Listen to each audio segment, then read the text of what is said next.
ثم جعلناک علی شریعۃ من الامر، اے نبی علیہ السلام بنی اسرائیل کے بعد ہم نے آپ کو ایک پختہ دین کے اوپر حکم دے کر بھیجا، فاتبعها، تو اے نبی آپ اس کی پیروی کریں شریعت کی جو ہم نے آپ پہ نازل کی ہے، ولا تتبع اهواء الذین لا يعلمون، اور اے نبی صلی اللہ علیہ وآلہ وسلم جو لوگ اپنی خواہشات کی پیروی کر رہے ہیں آپ نے ان کے پیچھے نہیں چلنا، آپ نے اللہ کی وحی کے پیچھے چلنا ہے۔ نبی کو بھی حکم ہے کہ انہوں نے اللہ کی وحی کے پیچھے چلنا ہے، تو باقی کس کھاتے میں؟ قرآن میں 3 دفعہ یہ آیت آئی ہے، سورہ یونس میں، سورۃ الانعام کے اندر، سورہ الزمر کے اندر۔ قل انی اخاف ان عصیت ربی عذاب یوم عظیم، اے نبی تم فرماؤ کہ مجھے تو خود ڈر ہے اس بات کا کہ اگر میں نے بھی اللہ کی نافرمانی کی تو بڑے دن کا عذاب مجھے بھی آ پکڑے گا۔ کس نے؟ نبی صلی اللہ علیہ وسلم۔ یہ باتیں اس لیے کہلوائی گئی، حالانکہ نبی علیہ السلام تو اللہ کے محبوب ہے، صرف اس لیے کہلوائی گئی کہ تاکہ بعد میں کوئی بندہ تکبر کے ساتھ معاملات کو کلیم نہ کرنا شروع کر دے کہ یہ دن بزرگوں تک نماز کی ضرورت ہی نہیں، اللہ تک پہنچ چکے نا۔ لوگ کہتے ہیں نا، کہتے ہیں جی نماز تو اللہ تک پہنچنے کے لیے چاہیے، تو جو اللہ تک پہنچ چکے ہیں انہوں نے نمازہ معاف نہیں۔ یہ اس لیے یہ باتیں بتائی گئی تاکہ کوئی تکبر کا جملہ نہ بولے، ڈرتا رہے۔ میں نے کئی دفعہ عرض کیا کہ آپ دیکھیں شیخ عبد القادر جیلانی رحمہ اللہ کی طرف کتنا بڑا جھوٹ منسوب کیا گیا، وہ قصیدہ غوثیہ ایک جس کے اندر لکھا ہے تمام اولیاء کی گردن پہ میرا پاؤں ہے۔ سر یہ جو جملہ ہے نا کہ تمام اولیاء کی گردن پہ میرا پاؤں ہے، یہ کوئی مسلمان نہیں بول سکتا، ولی تو چھوڑ دیں، یہ شیخ عبد القادر جیلانی پہ جھوٹ باندھا گیا، انہوں نے نہیں کہا یہ قصیدہ غوثیہ ہے ہی جھوٹ ہے، تو انہوں نے نہیں لکھا۔ اللہ کا نیک بندہ تو ہر وقت ڈرتا رہتا ہے، وہ یہ فرعونی الفاظ یہ تو فرعون بولے گا کہ میرا لوگوں کے گردن پہ پاؤں ہے۔ کیا حضرت ابوبکر صدیق نے کہیں بولا یہ کہ تمام صحابہ کی گردن پہ میرا پاؤں ہے؟ صحابہ کے سردار کون ہے؟ ابوبکر صدیق۔ یہ کہتے ہیں کہ عبد القادر جیلانی اولیاء اللہ کے سردار ہیں، اگر وہ سردار ہیں تو اس قسم کا فرعونی جملہ بولیں گے کہ اولیاء کی گردن پہ میرا پاؤں ہے؟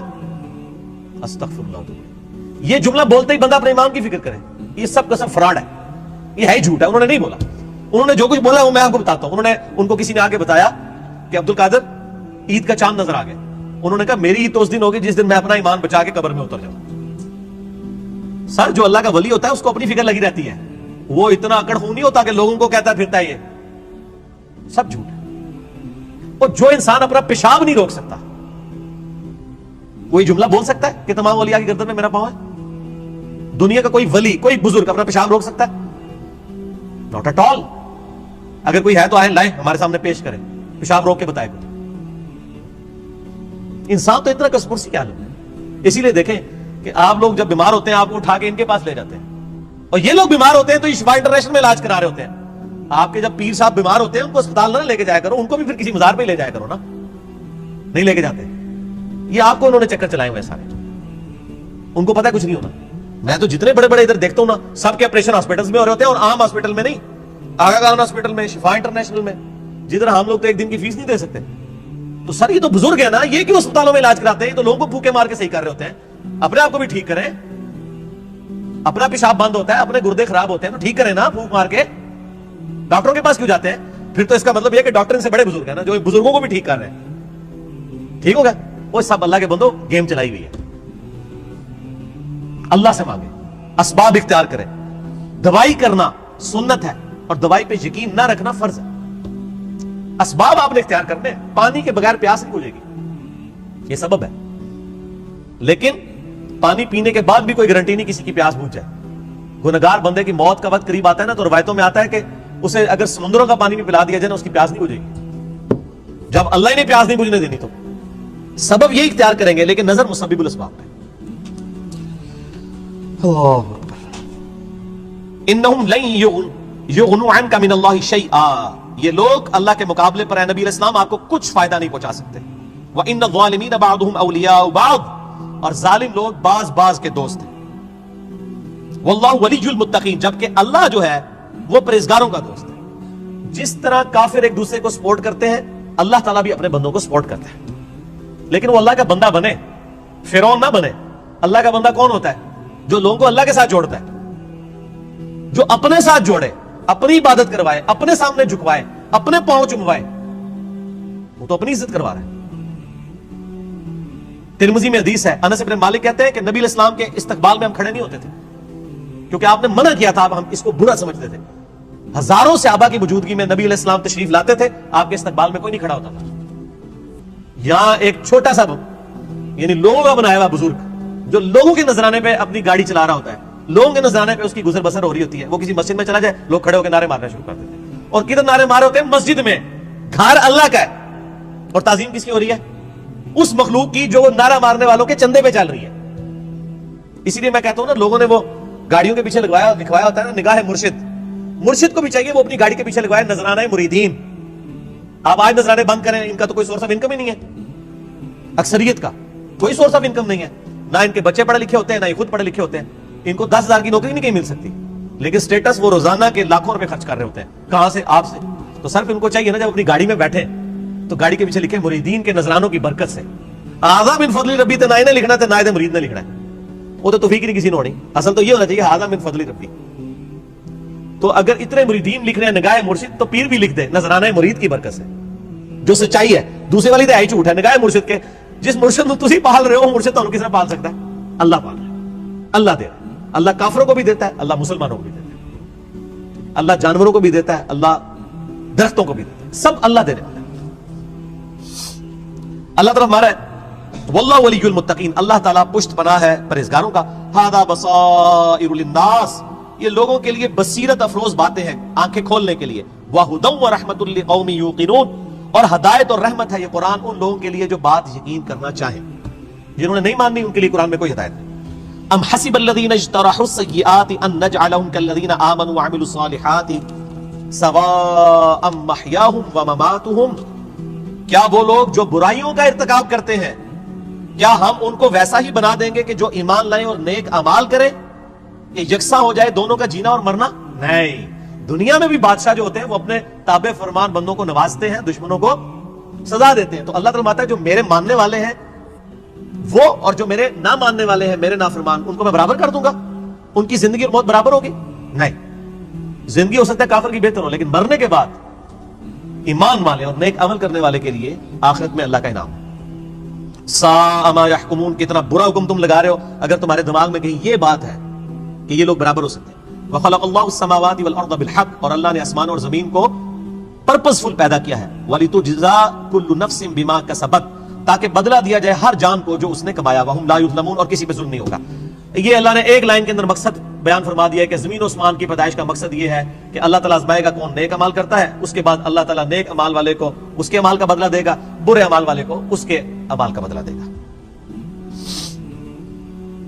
اب بڑی سخت آیت آ رہی ہے قرآن حکیم کی، اس ایک آیت پہ گھنٹوں بولا جا سکتا ہے. افرائیت من اتخذ الہہ ہوا، اے نبی صلی اللہ علیہ وآلہ وسلم بھلا تم نے اس شخص کو دیکھا جس نے اپنی خواہش نفس کو اپنا خدا بنا لیا. وَأَضَلَّهُ اللَّهُ عَلَىٰ عِلْمٍ، اور اللہ نے اس کے علم کے باوجود اسے گمراہ کر دیا. وَخَتَمَ عَلَىٰ سَمْعِهِ وَقَلْبِهِ، اور اللہ نے اس کے کانوں پر اس کے دل پر مور لگا دی ہے. وَجَعَلَ عَلَىٰ بَصَرِهِ، اور اس کی آنکھوں پر غشاوہ پردہ ڈال دیا ہے. فَمَن يَهْدِهِ مِن بَعْدِ اللَّهِ أَفَلَا تَذَكَّرُونَ، تو بتاؤ اب اللہ کے بعد کون ہے جو اس کو ہدایت دے؟ کیا تم غور نہیں کرتے؟ جس کو اللہ گمراہ کر دے. مَن يَهْدِهِ اللَّهُ فَلَا مُضِلَّ لَهُ، جسے اللہ ہدایت دے اسے گمراہ نہیں کر سکتا. وَمَن يُضْلِلْ فَلَا هَادِيَ لَهُ، اور جسے اللہ گمراہ کر دے اسے کوئی ہدایت نہیں دے سکتا. تو اللہ تعالیٰ فرما رہا ہے کہ ایسا شخص جو اپنی خواہش نفس کی پیروی کرتا ہے تو اگرچہ اس کے پاس علم بھی ہوتا ہے پھر بھی وہ بہرا، اندھا اور گونگا ہو جاتا ہے، حق بات قبول نہیں کرتا، کیونکہ اللہ اسے گمراہ رہنے دیتا ہے کہ اس کے پاس علم تھا، اس کے باوجود اس نے اس علم کا فائدہ نہیں اٹھایا. ایک بندے کے پاس علم ہے کہ اگر میں بلڈنگ کے 10ویں فلور سے باہر چھلانگ لگاؤں تو مر جاؤں گا، یہ پتا ہے ایک بندے کو، وہ پھر بھی چھلانگ لگا دیتا ہے، تو پھر کیا ہوگا؟ مر دے گا. یہی حال اس شخص کا ہے کہ جس کو قرآن و سنت کا علم دیا گیا لیکن اس پہ عمل نہیں وہ کر رہا. اسے ہم کہتے ہیں قرآن میں لکھا ہے ایاک نعبد و ایاک نستعین، صرف اللہ ہی کو پکار. وہ کہتا ہے نہیں میرے بابے کہتے ہیں بابوں کو پکارو. اب علم تھا اس کے پاس، گمراہ ہو گیا، اللہ کی بات نہیں مانی. ایک بندے کو بتایا بھی بخاری مسلم میں نماز کا طریقہ رکوع میں جاتے وقت اور رکوع سے اٹھتے وقت رفع الیدین کے ساتھ لکھا ہے، نہیں مانا. ایک بندے کو بتایا کہ تم ہر مہینے 11ویں دیتے ہو، جبکہ 11ویں والے پیر کی جو اپنی کتاب ہے غنیۃ الطالبین اس میں نماز کا طریقہ وہی لکھا ہے جو بخاری مسلم میں لکھا ہوا ہے. وہ کہتا ہے میں نے رفع الیدین نہیں کرنا. تو ضد کا تو کوئی علاج نہیں. یہ وہ لوگ ہوتے ہیں جو علم کے باوجود گمراہ ہو جاتے ہیں. علم ہے، اسی لیے ہم اکثر وہ لوگ کہتے ہیں کوئی ایڈے بڑے مولویوں کو نہیں پتا لگا. وہ پال لیں, تو انہوں پتا سمجھ آ گیا. تو ان کو بتائیں آپ جن علماء کہہ رہے ہیں اتنے بڑے بڑے, آپ کے مخالف اپنے علماء کو اتنے بڑے بڑے کہتے ہیں اور آپ کے علماء کو جاہل کہتے ہیں. بریلوی دیوبندیوں کو گستاخ رسول کہتے ہیں کہ نہیں؟ تو کیا دیوبندیوں کے علماء نہیں ہیں؟ اور دیوبندی بریلویوں کے علماء کو مشرک کہتے ہیں کہ نہیں؟ تو کیا بریلویوں کے علماء نہیں ہیں؟ سنی شیعہ کے علماء کو, شیعہ سنیوں کے علماء کو, اہل حدیث ان کو, یہ سارے اہل حدیث کو گمراہ کہتے ہیں کہ نہیں؟ ہم کہتے ہیں شاید ساری صحیح کہہ رہے ہو, لگ ایسے ہی رہا کہ آپ اپنے آپ کو کتاب و سنت کے سامنے پیش کرنے کے لیے تیار ہی نہیں ہو. اگر کسی کو بات پتہ چلے وہ اللہ کا شکر ادا کرے میرے تک بات پہنچ گئی.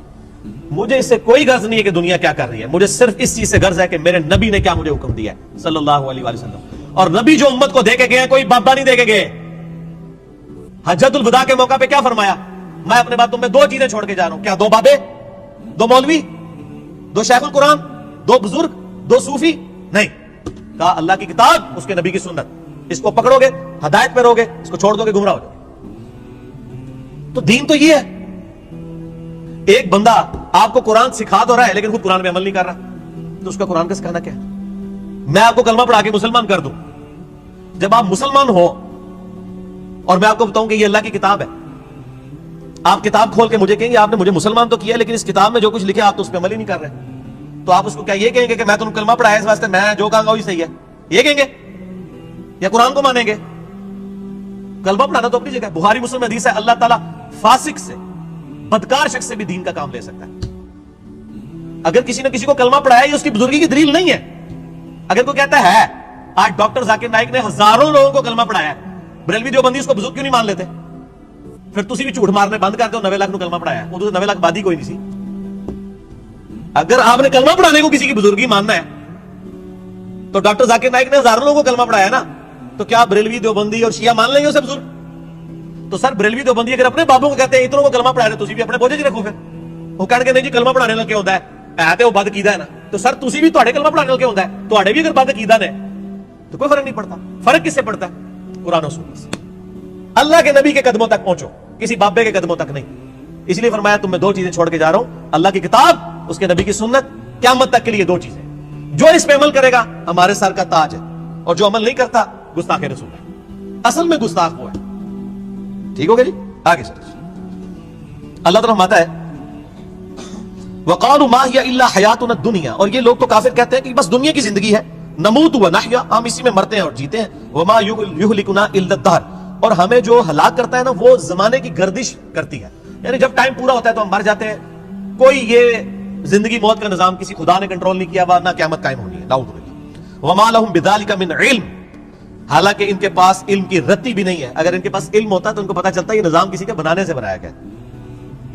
انہم الا یظنون, بس یہ اٹکل پچو چلا رہے ہیں. وَإِذَا تُتْلَى عَلَيْهِمْ آیَاتُنَا, جب ان پہ ہماری آیات پڑھی جاتی ہیں, بینات, روشن آیات, مَا كَانَ حُجَّتُهُمْ, تو یہ کوئی اور حجت نہیں کرتے سوائے ایک حجت کے, الا ان قالوا ائتوا بآبائنا ان کنتم صادقین, یہ کہتے ہیں اگر تم سچے ہو تو ہمارے مرے ہوئے باپ دادا کو زندہ کر کے لے آؤ. ہمارے باپ دادا قبروں سے نکل کے یہ بات ہمیں کہیں کہ نبی اللہ کا نبی ہے, تب مانیں گے. قرآن کو ہم نے نہیں مانا. یہ کافروں کی دلیل تھی, اور یہ ساری کافروں والی روش آج بھی جاری ہے. ہم کسی کو بتاتے ہیں نا قرآن میں یہ لکھا ہوا ہے, وہ کہتے ہیں یہ جو قبر میں چلا گیا نا یہ تو کچھ اور بتا کے گیا,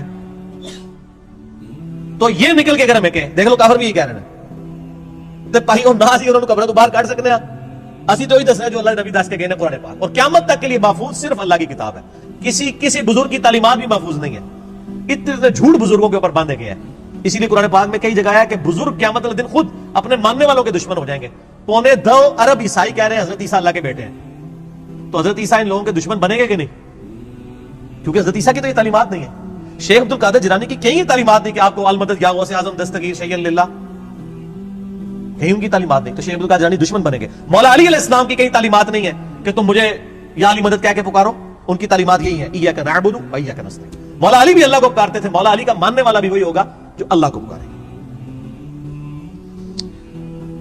تو اللہ تعالیٰ فرماتا ہے جب یہ حجت کرے تم ان کو کہو قل اللہ یحییکم ثم یمیتکم, اللہ تمہیں زندہ کرتا ہے وہی موت دیتا ہے, ثم یجمعکم الی یوم القیامہ, پھر قیامت دن بھی وہ تمہیں جمع کرے گا, لا ریب فیہ, جس میں کوئی شک نہیں ہے, ولکن اکثر الناس لا یعلمون, لیکن اکثر لوگ اس حقیقت سے ناواقف ہیں.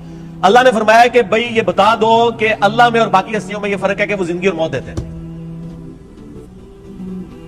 تو لے آؤ. اللہ کے علاوہ کوئی زندگی اور موت دے سکتا ہے؟ نہیں دے سکتا. اگر کوئی کیسا کہتا ہے کہ دے سکتا ہے. اور جناب کس کس قسم کے جھوٹ, یعنی انہوں نے, یعنی وہ جی شیخ عبدالقادر جیلانی رحمۃ اللہ علیہ نے ایک ڈوبی ہوئی بارات جو ہے وہ مرنے کے اتنے سال بعد زندہ کر دی تھی.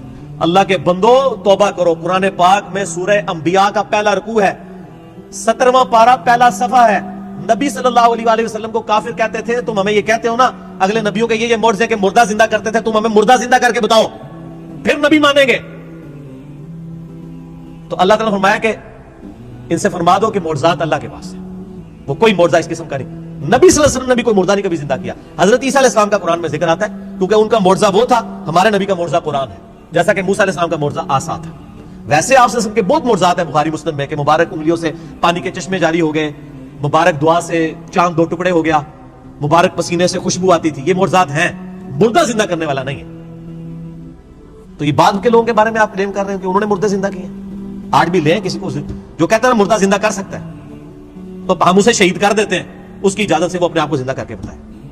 حضرت عیسیٰ نے بھی جو مردے زندہ کیے نا, وہ یہ نہیں تھے کہ وہ قبر سے نکال کے چلنا پھرنا شروع کر دیتے تھے. صرف اس وقت چونکہ طب بڑے زور پہ تھی, میڈیکل, تو اللہ تعالیٰ نے ان کی میڈیکل کو فیل کیا کہ کوئی میڈیکل, کوئی ڈاکٹر کسی مردے کو نہیں زندہ کر سکتا. اللہ نے آیا میرا نبی اے جیڑا مردہ زندہ کرے گا, اور وہ صرف اتنا ہوتا تھا, قبر پہ گئے مردے کو زندہ کیا, وہ مردہ کہتا تھا کہ حضرت عیسیٰ اللہ کے نبی, واپس چلا جاتا تھا, بس اس سے زیادہ نہیں تھا زندہ ہوتا نا. سورۃ الانبیاء کی آیت نمبر 95 ہے, جو ایک دفعہ دنیا سے چلا گیا وہ واپس نہیں آ سکتا. ناٹ ایٹ آل, گیا دنیا میں واپس نہیں آ سکتا. اگر یہ بات ہوتی تو حضرت فاطمہ روتی روتی فوت کیوں ہوگی 6 مہینے کے اندر, کہ میں اپنے باپ کا چہرہ اب دوبارہ نہیں دیکھ سکوں گی. حضرت عائشہ حضور کی لاڈلی ترین بیوی, نبی علیہ السلام کی وفات کے بعد 47 سال تک زندہ رہی ہیں, اور کدھر زندہ رہی ہیں, اسی قبر والے حجرے کے ساتھ کمرے میں. میں کہتا ہوں کوئی ایک روایت دکھا دیں کہ انہوں نے نبی علیہ السلام کی کبھی زیارت کی ہو قبر کے اوپر. آج لوگ کہتے ہیں ہمارے گھر میں آ جاتے ہیں, کوڑ مارنے چھڑ دو اللہ سے بندو, چوڑ.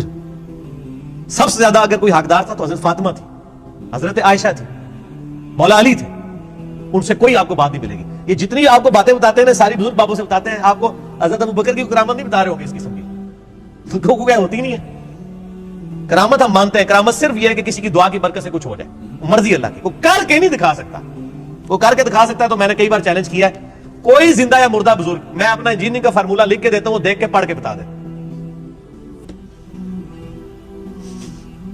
وہ جن کو چیلنج دے رہے ہوتے ہیں وہ کہتے ہیں نہیں پڑھ سکتے ہو. اللہ تو پڑھ سکتا ہے نا, میں اگر کوئی فارمولا لکھوں اللہ تو پڑھ سکتا ہے نا. اگر آپ مانتے ہیں کہ اللہ ان کو پڑھاتا ہے, اللہ ان کو سب کچھ اللہ دیتا ہے, تو پڑھنا پھر. اور میں تو اس سے بڑی بات کرتا ہوں, ان کی آپ نمازیں سنیں, یہ نماز بھی صحیح نہیں پڑھتے ہوتے. میں نے کئی لوگوں کی نمازیں سنی ہیں, نماز غلط پڑھ رہے ہوتے ہیں. ایوہ نبیوں کو میں نے بتایا نا, ادھر ایک بہت بڑے پیر صاحب تھے جیل میں نام نہیں لیتا. ایک دن میں نے ان کی نماز سنی, ہم وہ بھی شغل میلے میں بیٹھ گئے نماز سنانے کے لیے. نماز میں پڑھ رہے السلام علیکم ایھا النبی, مرید ہزاروں ہیں جن کو انہوں نے جنت میں لے کے جانا ہے. نماز ایھا النبی 25-30 بندوں کی موجودگی میں. اور بھی بڑی غلطی تھی, یہ موٹی سی مجھے یاد رہے گی. میں کہ یہ کیا پڑھ رہے ہیں, وہ بچپن سے نماز یاد کی تھی, اسی طرح چل رہی تھی. باقی عین ہا تو ہے کوئی نہیں تھا نا, وہ تو چھاٹی دو, وہ تو میں گالی نہیں کہ میں زبر زیر کی غلطیاں. ایھا النبی, اور یہ وہ ہیں جو کہہ رہے ہیں اسی جناب تھوڑا بیڑا تار دینا. نماز نہیں آتی, دعوے. میرے پاس کئی لوگ آتے ہیں, وہ ہمارے سلسلے میں بیعت ہو جائے. میں نے کہا آپ کا پیر مجھے صرف یہ 17 اذکار جو فرض نماز کے بعد کہے نا, وہ مجھے زبانی سنا دے, میں بیعت ہو جاؤں گا. آج تک دنیا کا کوئی پیر سامنے نہیں آیا. 17 اذکار ہے فرض نماز کے بعد. لوگوں کتنے آتے ہیں, 4 یا 5. آیت الکرسی, تسبیح فاطمہ, اللہ اکبر, استغفر اللہ, اللہ انت السلام. تو اڑی گنتی مک جانی ہے 5 تو بعد. ایسے 17 اذکار لکھے ہوئے گرین کارڈ پہ جو نبی صلی اللہ علیہ وسلم کرتے تھے, دنیا کے کسی پیر کو نہیں آتے. وہ 24 اذکار بلو کارڈ پہ لکھے ہوئے ہیں جو صبح و شام کے اذکار ہیں نبی علیہ السلام کے. کتنی مشکل دعائیں ہیں بخاری مسلم میں, کسی پیر کو نہیں آتی ہیں. میں ایسے بڑا چیلنج کہتا ہوں, یہ دیکھ کے پڑھ کے بتا دیں. یہ اتنی مشکل عربی ہے کہ جس نے پہلی دفعہ پڑھی ہو وہ اس کو ایک دفعہ پڑھ کے صحیح پڑھ ہی نہیں سکتا. ابھی تک تو سارے فیل ہوئے ہیں. تو پھر یہ کہنا کہ ہم لوگوں کو نبی علیہ السلام تک پہنچاتے ہیں, تو آپ تک پہنچے کوئی نہیں ہوئے. اللہ تو بندو, نبی علیہ السلام تک وہ پہنچا ہوا ہے جو نبی علیہ السلام کے طریقے پہ ہے, جو آپ نے فرمایا, جو آپ نے وظیفے بتائے ہیں. باقی تو آپ کے خود ساختہ چیزیں ہیں, وہ جس طرح ہندوؤں کے ماننے والے اپنے وہ کرتے ہیں, آپ کے ماننے والے آپ کو سکھا رہے ہیں. نبی علیہ السلام کے ساتھ کوئی تعلق نہیں ہے. نبی صلی اللہ علیہ وسلم جو کچھ دے کے گئے وہ یہ موجود ہے اس میں, وہ اس قرآن کے اندر ہے. باقی سب کچھ آپ کے بابوں نے آپ کو دیا ہے, اس کا دین سے کوئی تعلق نہیں. ٹھیک ہو گیا نہیں. اور ویسے بابوں کے اوپر کوئی ناراض بھی نہیں ہونا چاہیے, کیونکہ سارے ایک دوسرے کے بابوں کو نہیں مانتے. جب سارے ایک دوسرے کو نہیں مان رہے ہیں تو ہم کہہ رہے سارے ٹھیک کہہ رہے ہو, کسی کے کو نہ مانو, ایک بندے کو اپنا امام بناؤ. امام اعظم محمد رسول اللہ صلی اللہ علیہ وآلہ وسلم صلاۃ تسلیما کثیرا کثیرا.